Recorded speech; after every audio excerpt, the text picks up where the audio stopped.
자, 여러분 반갑습니다. 시험 잘 봤죠? 이런 거 물어보면 안 되나요? 뭐 잘 봤잖아요. 잘 풀었냐고는 안 물어봤잖아. 잘 봤잖아. 이제 여러분도 12년 동안 11년 동안 학교를 다녔는데 한글 정도는 읽을 수 있잖아요. 그죠? 자, 오늘 우리가 2주 동안 수업 못한 거에 대해서 조금 이제 백업을 하기 위해서 지역과 점이지대 요거는 이제 온라인 강의로 얘기를 할 겁니다. 이 온라인 강의에서 오늘 선생님이 과제를 하나 줄 거고요. 이 과제를 다음 주에 발표를 해보고 또 이번 주네요. 예, 이번 주에 발표를 하고 또 이번 주에 같이 이야기를 나눠보도록 합시다. 자, 우리가 저번 시간에는 기후로 인해서 어떤 구분 방법을 배웠다면 이번에는 지역과 점이지대, 다시 말해 어떤 경계를 나누는 과정을 한번 살펴볼 거예요. 지역 구분의 기준을 알고 다양한 유형으로 지역을 구분할 수 있다. 지역의 경계와 점이지대의 개념을 사례를 통해 설명할 수 있다라고 했는데 말이 어려운 거지 실제 내용은 전혀 어렵지 않습니다. 실제 내용은 전혀 어렵지 않고요. 왼쪽과 오른쪽을 보면 수채화와 모자이크 같은 차이가 있죠. 수채화는 어떤 우리 왜 이제 미술 시간에 데생 같은 거 할 때 명암에 따라서 이렇게 연하고 진하게 그리는 부분을 이렇게 나누듯이 수채화도 계속해서 물을 묻혀서 물을 많이 묻힌 부분이나 물감의 농도가 높은 부분 이런 걸 통해서 이제 구분을 하잖아요. 반대로 모자이크는 딱딱딱딱 선이 그어져 있는 것이죠. 그죠? 이게 바로 오늘 우리가 배울 지역과 점이지대라는 개념에 부합하는 그림입니다. 넘어가 볼까요? 지역을 나누는 기준이라고 했는데 지역을 연구하기 위해서 연구의 대상 범위를 지정을 해야 되는데 무엇을 기준으로 지역을 구분할 것인가는 지리학자들이 오랜 기간 동안 해결하려고 노력해온 숙제였다라고 이야기를 했어요. 뭐 휘틀즈가 얘기한 것도 있는데 사실 이거는 이제 여기서도 말하고 있듯이 자연지표와 인문지표의 복합적 관점에서 공간을 구분하는 전체 지역은 실제로는 불가능에 가까운 지역 구분이다 라고 이야기하고 있습니다. 그럼 실제로 우리가 구분해 볼 만한 것들은 뭐가 있느냐? 바로 이제 동질지역과 기능지역이라는 게 있죠. 동질지역을 이렇게 지나가다 보면은, 그러니까 차를 타고 지나가다 보면은 도시도 있고 농사를 짓는 곳도 있고 나무가 심어져 있는 산도 있습니다. 따라서 다른 곳과 구별되는 고유한 특성으로 지역을 구분하는데 특정한 지리 현상이 동일하게 분포하는 공간 범위를 동질지역이라고 한다. 기후라든지 언어라든지 종교 이런 것들이 바로 동질지역의 사례라는 거죠. 반대로 기능지역이라는 게 있는데요. 음식점에 배달 가능 지역. 뭘 먹고 싶은데 우리 집으로 배달이 와야죠. 그죠? 음식점에서 배달이 가능한 공간 범위를 이 음식점의 기능지역이라고 얘기한다는 거죠. 다시 말해 어떤 기능의 중심지로부터 그 기능이 영향을 미치는 공간 범위를 뭐라고 한다? 기능지역이라고 한다. 기능지역이라고 한다. 통화권이나 상권, 배달권 같은 것들 어렵지 않죠. 그러나 하나 더 해보면 형식지역과 실질지역이라는 것도 있어요. 사실 자연적 요소나 인문적 요소에 의해 자연적으로 형성된 지역들, 이런 것들도 있죠. 그러니까 뭐 기후 같은 것들이 그런 거죠. 그런데 편의상 인위적으로 그어진 선에 따라서 규정된 지역을 형식지역, 인위적으로 그어진 선. 따라서 선거구 같은 게 이제 형식지역인 거죠. 선거구 같은 것들이 열대기후나 선거구 같은 것들. 이런 식으로 구분하는 방법입니다. 근데 오늘 우리가 중요하게 봐야 될 거는 이런 기후 구분 방법 이런 것들은 여러분들이 뭐 사실 이렇게 기억을 해야 되거나 살펴봐야 될 그런 부분이 아니라 오늘 우리는 경계와 점이지대 요게 이제 우리한테 중요한 겁니다. 경계가 형성된다라고 이야기를 했어요. 크게만 느껴졌던 건물들과 산들이 작게 보이는 것뿐만 아니라 멀리서 보았을 때 비로소 보이는 지역 간의 경계를 눈으로 확인할 수 있다는 거. 그런데 이러한 경계는 육지와 바다가 만나는 해안선처럼 자연적으로 형성된 경계도 있지만 선거구 획정성처럼 목적에 따라 인위적으로 만든 경계도 있다. 그럼 이거 좀 전에 우리가 봤었던 형식지역, 실질지역 이런 거 아닌가요? 조금 달라요. 우리는 여기서 그런 식으로 구분을 하는 거지만 우리가 여기서 경계를 짓는 이유가 뭐냐면 경계가 다음과 같은 두 가지 유형으로 표현된다는 거죠. 경계선, 완벽하게 선을 그을 수 있는 거. 반대로 사헬지대와 같은 점이지대의 유형이 있다는 거예요. 자, 우리가 오늘 중요하게 봐야 될 게 바로 이 점이지대라는 표현입니다. 트랜지션 존. 서로 다른 두 지역을 구분할 때 그 구분의 기준이 한 가지일 경우는 명확한 선으로 표시할 수 있어요. 예를 들어 전라북도 명확하죠. 그런데 정치 조직이라는 한 가지 지표로 구분할 때는 국경선, 그러니까 선생님이 말했던 그 전라북도 같은 거. 근데 구분하는 기준이 두 가지 이상일 경우에는 점이지대의 형태로 나타난다. 전라도, 사투리. 자, 이건 애매하죠. 충청도에서도 충청남도의 전라도랑 붙어있는 사람들은 전라도 사투리 비슷한 걸 씁니다. 예. 즉, 그러면 사투리라는 개념은 어디까지를 전라도 사투리로 봐야 되는가, 또 언어뿐만인가, 또는 그들의 생활 습관 모습인가, 호남 지역 어디까지로 봐야 되는가, 이런 것들인 거죠. 다수의 지표에 의해 구분될 때 우리는 점이지대 유형의 경계선으로 나타난다라고 이야기를 하고 있습니다. 아프리카에 전쟁 많은 이유 뭐 이런 거 있는 건데 잠깐 멈추고 한번 읽어봐도 좋을 것 같아요. 오늘 선생님이 내주려는 과제는 이게 아니니까. 자, 여기를 한번 봅시다.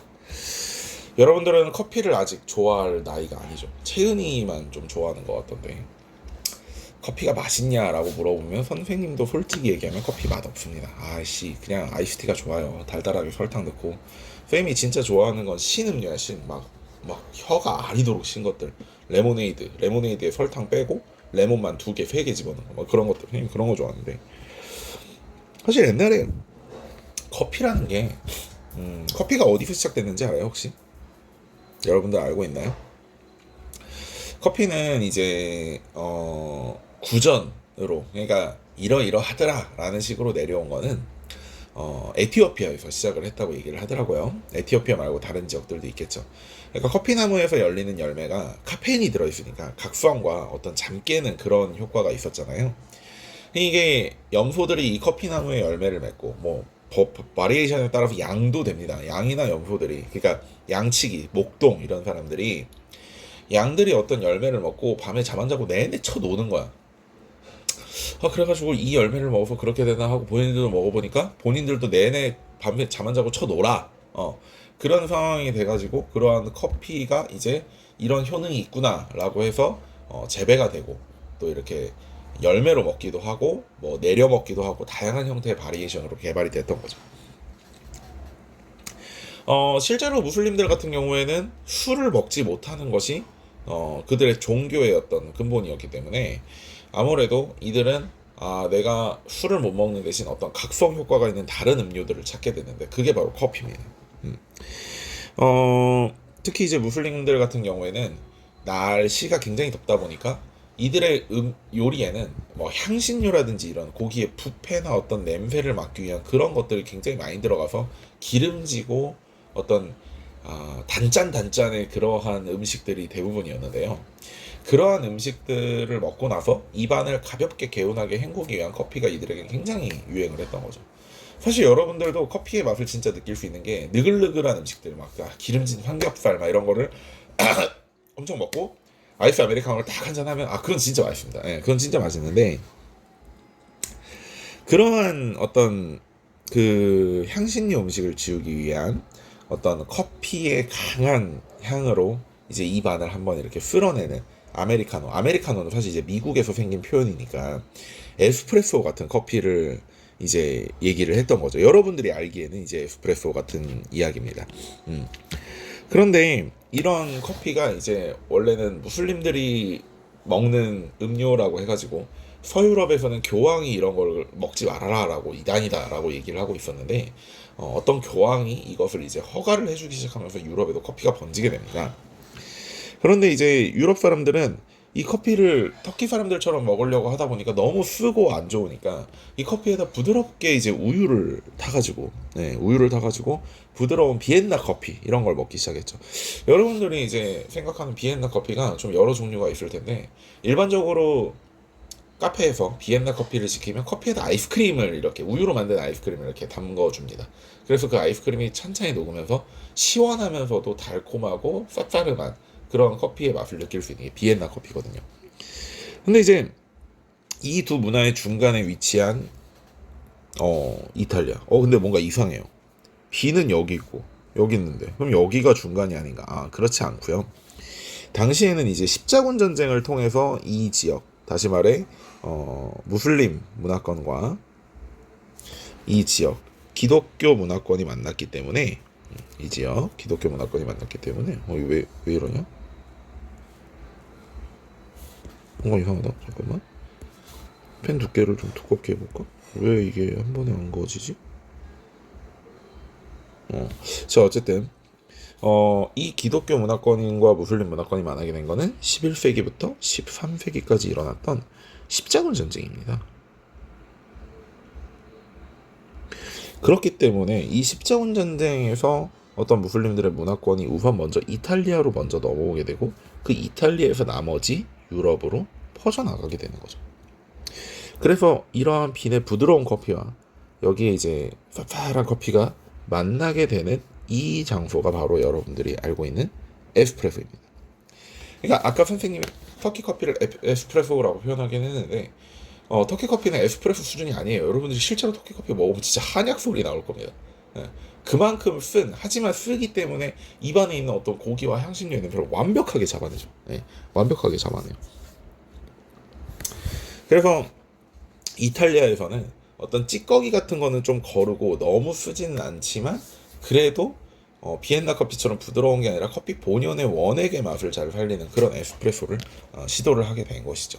즉 어떤 지역에 따라서 이런 식으로 예를 들어서 빈에서는 완전히 부드러운 것들, 여기서는 완전히 쌉쌀한 것들, 그 중간이었던 이 지역은 둘의 장단점을 적절히 조합한 어떤 새로운 형태의 커피, 이런 것들이 바로 여기를 점이지대라고 이야기할 수 있는 곳이죠. 자, 그럼 대충 느낌이 오지 않나요? 여러분들이 해야 될 게 뭔지. 예, 느낌이 대충 올 겁니다. 예, 선생님은 여러분들이 알아서 각자 본인의 진로와 맞는 주제를 탐색하고 설정해서 어떠한 경우에 있어서 또는 어떠한 사건, 어떠한 전제에 있어서 A 지역과 B 지역을 설명하고 그 사이의 점이지대가 어떻게 형성되고 있는지 한 가지 사례를 조사해 오면 좋을 것 같습니다. 자, 그러면 여러분들에게 명확하게 다시 과제를 부여할게요. 여러분들의 진로나 적성, 흥미와 맞는 주제 하나를 설정합니다. 그리고 그 주제에 관련하여 가상이 아니라 어떤 가상이라고 표현하면 안 되고 뭐라고 해야 되지? 이거 뭐라고 표현하냐? 그러니까 예를 들어 경상도, 전라도 이런 식으로 딱 어떤 특정한 지역들을 살펴보세요. 그 설정된 주제에 맞는. 그리고 그 경상도와 전라도가, 그러니까 예를 드는 거예요. 경상도와 전라도가 만나는 화개장터 하여튼 그런 중간지대의 점이지대에서는 양쪽에서 서로 다르게 보여지는 특징이 어떠한 식으로 융합되거나 또는 어떠한 식으로 제3의 모습을 보여주는지 여러분들이 그러한 것을 조사해서 오고 토요일날 같이 발표를 했으면 좋겠습니다. 자, 강의는 어려운 내용이 아니지만 여러분들이 보고서를 준비하는 것은 살짝 까다로울 겁니다. 따라서 강의를 더 길게 끌고 나가지는 않을 거고요. 여러분들이 한번 살펴보고 좋은 아니면 좀 획기적이고 신박한 그런 내용들을 다 같이 한번 들어보시면 좋겠습니다. 부담은 가지지 마세요. 발표 시간은 한 5분 안쪽으로 해줬으면 좋겠습니다. 딱 그 정도 발표할 수 있을 내용만 준비하면 돼요. 선생님이 여러분에게 계속 주장하고 이야기하고 있는 거지만 여러분들에게 부담을 주려는 게 아니라 여러분들이 준비하고 조사한 것을 자신 있게 남들 앞에서 발표하는 능력을 키워주고 싶은 겁니다. 자, 과제 부연 여기까지 하고요. 자, 고생했습니다, 여러분. 안녕.